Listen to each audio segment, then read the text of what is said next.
ei, üle oli.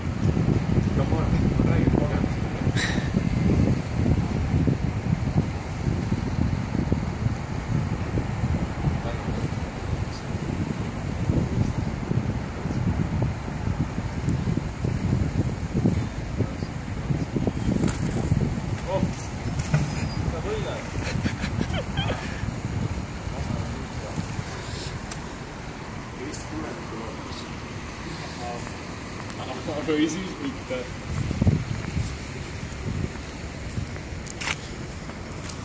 Meis vaatame, kas hakkab sul HTC peale ka või?